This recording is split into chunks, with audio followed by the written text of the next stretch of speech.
Thank you all for joining us today.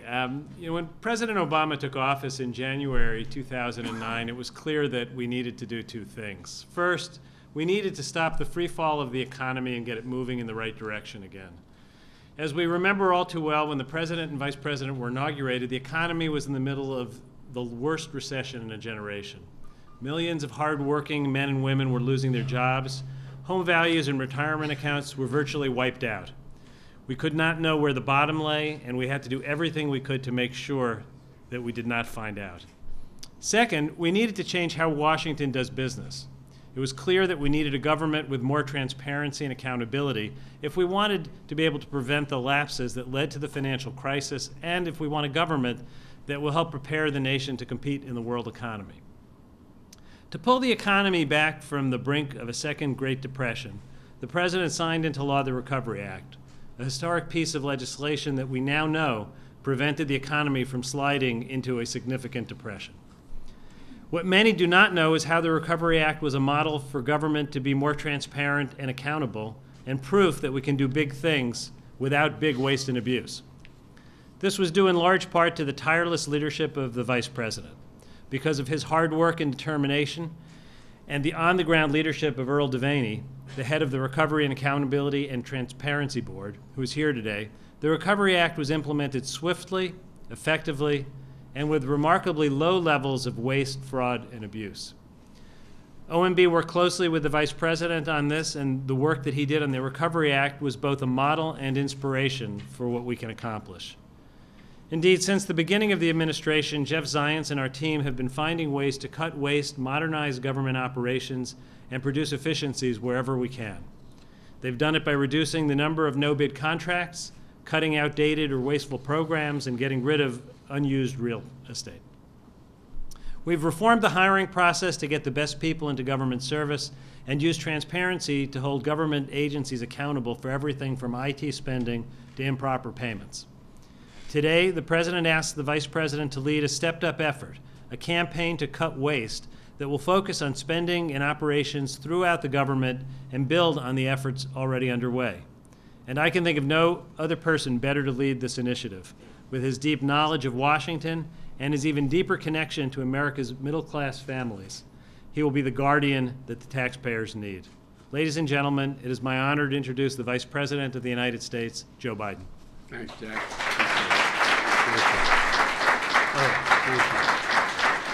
Folks, thank you very much, Jack, and thank you, Earl. And I want to say at the outset, whatever we and many of you in this room are the reason why we succeeded in eliminating, to the degree we did, waste, fraud, and abuse. I think I credit the point guy in this as Earl Devaney. Without him having signed on early on, I don't think we could have accomplished what we did. You know, from the outset of the administration, the President has placed an overwhelming emphasis on the need to make government work better. You know, this is not today about, this is not some great story about how we're going to balance the budget and we're going to end. It's about a simple proposition. The American people have lost confidence over the years in the ability of their government to deliver on what they promise. It's a pretty simple proposition. It's not the American people don't want to help the poor, or they don't want to make sure that we invest in the future. They doubt whether or not last government before that, this government, when any government can actually do it well. So that's the underlying. I'm going to talk about some of the economic consequences of this. But the underlying rationale why when the President and I ran, we wanted to make sure that we fundamentally began to change the way the government works. It was about regaining confidence, regaining the confidence of the American people that we knew how to husband their tax dollars. You know, to make government better, to make it more efficient, to change the way literally government does business. And look, it's not a single step. It's a process. But I want you to know we are absolutely, thoroughly, totally committed to it. The first major test of our commitment to change the way government does business was the Recovery Act. The Recovery Act was a significant piece of legislation by every measure, its size, its scope, its purpose.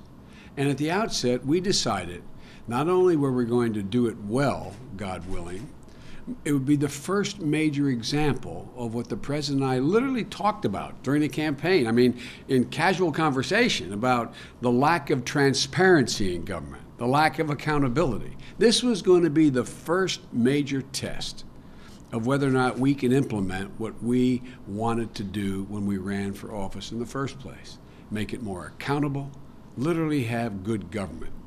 And we wanted this Recovery Act and how we did it to be a standard by which we would judge all future programs. Now, at the time when I gathered every cabinet member in, remember Jack and Earl, and I told them that, they kind of looked at me like, whoa, wait a minute now, man. Let's just worry about how we're going to deal with this significant piece of legislation. And you're already talking about making this a model for how we're going to deal with all future government spending programs. When the President asked me to oversee the implementation of the legislation, as I said, it was a little skepticism out there. And it wasn't just skepticism that was external, it was in the House, because the idea that we were going to do this and use this as an example was something that people thought was setting an awfully high bar for ourselves. But I was absolutely clear with the cabinet we have, every one of the cabinet members we have. I mean, they were new, they're energized, they wanted to change things, they were committed to this, they weren't afraid to take in a different course, they weren't afraid to try to break the mold of the way the government had worked before. And so when we have those meetings, we actually set out 3 specific goals at the front end of the Recovery Act. The first and foremost was to do what Jack talked about. We had fallen into this god-awful black hole, and how were we going to start to climb out of it? We were in the deepest recession, short of a depression, the country's ever seen. And so the first thing was to save or create jobs immediately, today. That was the first purpose of it. The second was to lay a foundation for longer-term prosperity in the areas of innovation and investment in education and infrastructure. We know they're all major pieces of what the future has to look like. So there were significant investments in the Recovery Act in those 3 areas. But there was this third standard that no one would have believed if we had announced it when we did announce it, but no one paid much attention to it, and that was a new standard of transparency and accountability so that the taxpayers would know where their dollars were going and whether or not they're being spent wisely. I remember when I sat with Earl, he's heard me tell the story, and he's probably told it a number of times. We're sitting in my office, I said, Earl, I'm going to recommend you to head up the Recovery Board to the President of the United States. And I said, I'd like to ask you a favor. And he looked at me like, wait, I'm going to be kind of independent. We're not doing any favors here, Biden. And I said, no, here's the favor. I said, when you uncover any significant or not even significant waste or fraud in the implementation of this program, I want you to tell me. And he looked at me. I said, so I can announce it. I'll never forget what he said. He said, that's novel. That's novel. The whole purpose here was, again, to begin to regain the confidence of the American people, that we meant what we said. And many of you remember there were a lot of predictions about how we were going to waste tens of billions of dollars. Here's one quote from the Washington Post, quote, we don't have the means to make sure that we don't blow through billions of dollars and give it to the wrong people. We're on track to lose billions, if not tens of billions, in waste, fraud, and abuse. And there was some reason for people to think that. It wasn't an outrageous notion. It wasn't some, political hit. I mean, it was not an unreasonable thing to assume. To implement an act that was as big as this in 18 months with billions of dollars. And there was some truth also to the fact that we didn't have all the tools. We didn't have all the tools. And that's where Earl came in. Nothing that I've done before or anybody's tried to do has been as massive as this undertaking. It was gigantic. So the first thing we did was to get the toughest inspector general in the government. And that's not hyperbole, that's literally true, and ask Earl Devaney to take it on. I asked him again to kind of put together the president, I love this, keeps referring to me as a sheriff. No one messes with Joe. I wish they'd tell that to my wife and kids and grandkids. So I asked Earl to form a posse, basically, and go out and get the women and men in his field who were the best at this to put together a way in which we could fundamentally do this differently. What Earl did was set up the Recovery Act Transparency Board. The Recovery Accountability and Transparency Board has literally shifted the paradigm. It has begun to change the culture. Not from what, by the way, is not a criticism, but up to now it's been fraud occurs, go find the person who committed the fraud. Go find the criminal. Go find the person who did the bad thing to the American taxpayers.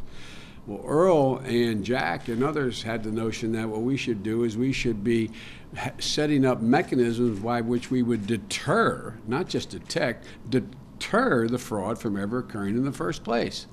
Where once the focus was mainly on those who engage in fraud, now we were using sophisticated tools that were shining a very bright spotlight on the abusers that so they don't even try. And by the way, what these guys did, they did something that would seem straightforward and simple, but it was just not, you wouldn't think of it ordinarily inside government. They went and spoke to guys at the FBI, the CIA, the Homeland Security, and said, how do you do it? What mechanisms that are constitutionally permissible are we able to put in place that can allow us to determine whether or not this check we're about to write to so-and-so enterprises to build, 27 crosswalks, et cetera. How do we know? What would you be doing? I'll never forget going over to the war room with Earl and his folks. It looks a little like a war room. And if the press hadn't been there, you ought to go see it. I mean, there's all these TV monitors, people sitting in front of it, all this input information going in. And they gave me an example.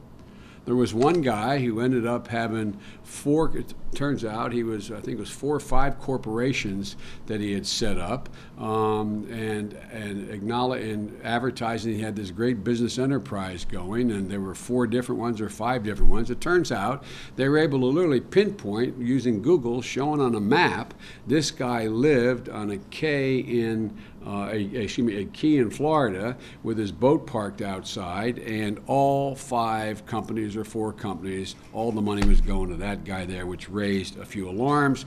The money never went. It never got there. It got prevented. But the generic point I want to make is this is the first time I'm aware of, being in government as long as I have, that in terms of direct government money going to state and local entities as well as to private contractors, that we've used this degree of sophistication. And it was new. And so, the first thing we did out there, was to develop this incredible website, recovery.gov. Quarterly, the site gets updated with details from people who have recovery contracts and grants, and these people who have taxpayers' dollars, so that the American people can go on a website and find out who got the dollar, whether or not what they said in a description of what they were doing and what the contract was for, and they could literally go, if I could keep this example of a crosswalk, they go down the crosswalk and see whether or not it was built, whether or not there's 10 guys standing around or no one there. I mean, people could they sort of became we created hundreds of thousands of IGs who were literally making contact, and they'd know whether or not the road project we announced was actually being done, whether or not at 9th and Main, the thing we said was going to happen was actually happening. They could check out the construction site, and they also gave us all kinds of information came flowing in. Not only can the citizens see the details, but on every page of the website, they can hit a button on the top right of the screen and report fraud, waste, and abuse from their perspective. We think this is being wasted. We think this is we think this project shouldn't be being built in the first place. And we know the American people could be some of our best watchdogs, and they in fact have been. They keep an eye on everything. And that's why it's not just us trying to prove that we're honest and we're being transparent, but it's also the way to help us, in fact, make sure there's not the waste and the fraud. The second thing we did, we took the postmodern technology available, as I indicated to you, and we used it in an unprecedented way that hasn't been used before in trying to follow on ordinary government contracts that go out to state and local governments as well as to individuals. Earl and his team went and looked at what was going on, as I said, in the intelligence arena, the Department of Defense. They looked around, they went to the CIA, FBI, Homeland Security, and the result was they actually put together a Recovery and Accountability Transparency Board, and they called it Recovery Operations Center, or the ROC. And you ought to go, again, the press ought to go take a look at the ROC. For those of you who haven't, I think you'll be surprised at how sophisticated this process is. So, look, folks, with all this work, going on as a consequence of trying to implement the Recovery Act, we found ourselves in a position where exactly what we hoped for was beginning to happen. And by the way, the folks that are over there are people whose backgrounds are economics, mathematics, engineering, accounting, and we hired first-rate people to follow taxpayers' dollars. You hear about information sharing a lot, particularly between the FBI and the CIA. Well, we just applied that same line of thinking in the Recovery Act. And folks, it worked. For 2+ years of implementing the Act, with tens of thousands of individual projects, and as well as taxpayers tending billions of dollars being paid out in these contracts, not only we created jobs across the country, we also spurred growth in new and emerging industries. But we did it responsibly, we did it accountably, and with a level of transparency that never has been seen before, at least in modern federal government. Since we started the thing 2 years ago, we have more than 75,000 projects with more than 260,000 awards. That's Washington speak for saying the taxpayers we collected taxes, they gave us their money, the federal government wrote a check and sent out a check to 260,000 individuals who were performing a function for the federal government or the state government. And that's a lot of transactions. So we asked the Recovery Board to tell us how many dollars are involved in cases in which there have been convictions, where people have, where there's all this information came in and independent information about what was being done or alleged to be done fraudulently or wastefully or abusively. And we said, okay, you've gone out and you've convicted some of these people. How much money was involved in all this? It was less than $3 million, not billion, $3 million. $3 million out of $480 billion in contracts, grants, loans, and entitlements that were obligated. No matter which way you cut it, the fraud so far has been remarkably low, less than a fraction of a percent. And don't just take my word for it. An article in Time magazine with a headline, "It's official, stimulus isn't a waste of money." It goes on to say the stimulus was, quote, "clearly managerially successful, on schedule, under budget, and according to independent investigators, remarkably free of fraud." And it was, and it is. And we did it while keeping our promise to create and save jobs, creating and saving more than 3 million jobs. In fact, without the transparency, without the public trust it engendered, I don't think we would have been as successful in creating the jobs we did. I think they're intricately linked to one another. And as I said before, this whole model was designed as a model. That's hopefully, if it worked as well as it did in the Recovery Act, we could then apply it government-wide, take it government-wide. Well, that's what we're here. We're institutionalizing the methods we use and making them part of a new culture, hopefully. We're going to hit every corner, track every dollar. We're going to do it in a couple ways. The first thing we're doing again now is to deal with every future government program that writes those checks. The first and most important thing we're going to do is form a new oversight board modeled on the Recovery Board that was such a success the last couple of years. Now, this is going to apply to everything. The Oversight Board will be looking at all government spending, every dollar. And once again, we're asking the man who put the Recovery Board together to help us again. We're asking Earl Devaney. He's going to be working with Jack Lew, the budget director, and his team to set up this board. And we're also working with leaders of both parties, Senator Lieberman and Collins, Coburn and Warner, Congressman Issa and Cummings. They're all on board with the idea of making this government-wide. The idea is simple. Taxpayers should be able to see exactly what their tax dollars are buying and trace the progress of the work under the government programs, just like they did under the Recovery Act. There's no reason it shouldn't be that way for all these programs. And they should be able to have confidence that their dollars are not being lost to waste, fraud, and abuse, just like I hope they've now gained confidence that that's exactly what happened. It did not happen in the Recovery Act. The kind of online tracking of dollars you can now see in recovery.gov and the cutting-edge technology used to prevent fraud by the Recovery Board can and should be applied, as we said, government-wide. The best inspectors generals, the best chief financial officers from the agencies, many of whom are in this room today, we're going to bring all of them in to serve with this board. Second, we're insisting that every federal agency is focused on transparency and accountability. And toward that end, the bad news for the cabinet members is I'm going to be continuing to hold these cabinet meetings on a regular basis. Actually, I think they enjoy it as much as I do because they are as focused on it. Unless waste and fraud and transparency are at the top of your agenda as a cabinet member, it's not going to get done. There's too many other tugs and pulls on your performing your job. And so we're going to continue the same process we had during the Recovery Board, probably not as frequently. They were about once a week, probably not as frequently, but we found before in the Recovery Act what works best is to set explicit goals for each and every department and then to report regularly to me so I can report to the president on how it works. There's nothing like accountability, man. It sure focuses your attention. I never thought I'd pay this much attention to Recovery Board. I never thought I'd pay this much attention to a single piece of legislation passed, and then the president announced to the whole world, Sheriff Joe's responsible for this. I knew that meant if there were fraud, it was my fault. It's amazing. My father used to say, accountability works really well, Joey, especially when you're in the bullseye.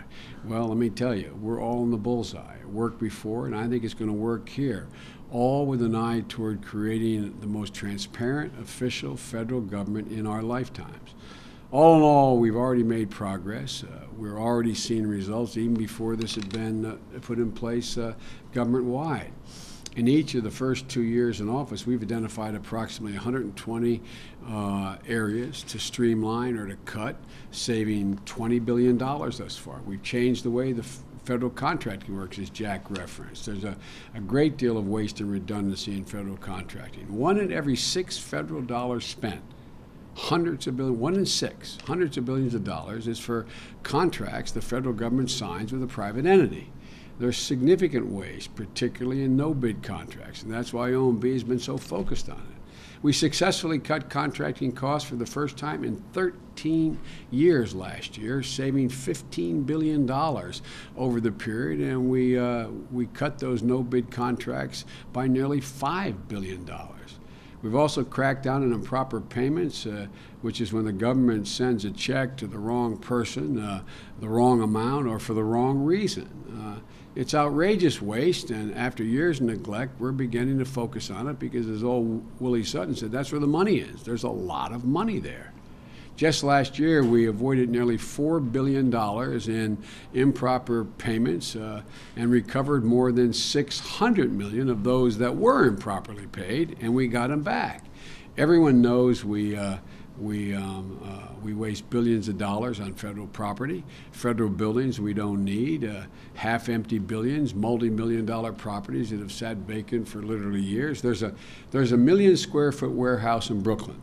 It's been empty for 10 years, and it cost tens of thousands of dollars just to keep it empty. I mean, just to maintain it, it costs tens of thousands of dollars a year. So, in addition to not wasting money keeping a building that is empty out there, we also made money in selling the building. We sold it. There are buildings like this all over the country, and we put forward a proposal to cut through the red tape and finally get rid of tens of thousands of unneeded federal properties that are on the books. The combination of savings of the cost of maintaining them as well as the cost of the benefit of selling them, we expect to save this year $15 billion. Folks, I could go on. Let me say, this is not the answer to our long-term economic problems worldwide and solving the multi-trillion-dollar accumulated debt, but it is really, really important. It's about changing the attitude about how we do business. We're absolutely convinced that there are billions and billions of dollars out there that we can save just by focusing harder on this stuff, just by doing our job, and we need to look harder at savings. The president put me in charge of working with the Democrats and Republican leaders in the House and the Senate to reduce the deficit by $4 trillion over 12 years. Those talks are going on. I believe we will meet that objective. We're talking about here today is cutting waste. It's not going to solve, as I said, the $4 trillion problem, but guess what? If we institute it now and we do it well, it will be left for every future administration, and we will save over time hundreds and hundreds and hundreds of billions of dollars that heretofore have been wasted. And it will also instill a sense of trust. I hope it will change the culture. That's what we're committed to. We're committed to continuing to attack this problem, but fundamentally, it's not the new sophisticated technology Earl and his counterparts are using. It's not merely this relentless focus on how we're going to save more money. It's about changing the culture of the way we do business in the federal government. Democrat and Republican administrations for as long as I have been here. It's never been viewed up to now as that essential, but it is essential. It's billions and billions of dollars, and it's about a culture that hopefully will permeate not just the federal government, but state governments as well. So the very people sitting up here in the front are the people who are going to have to be hearing me and meeting with me and working with me for the next, as long as we're here. And I'm confident we can do a good job for the taxpayers because I am certain we've done it already. And so I want to thank everybody for taking the time to be here, and I look forward to working with Jack and Earl as they come up with a new oversight board and the cabinet members who are as committed to this as I am. God bless you all, and may God protect our troops. Thank you very, very much for taking the time to be here today. Appreciate it.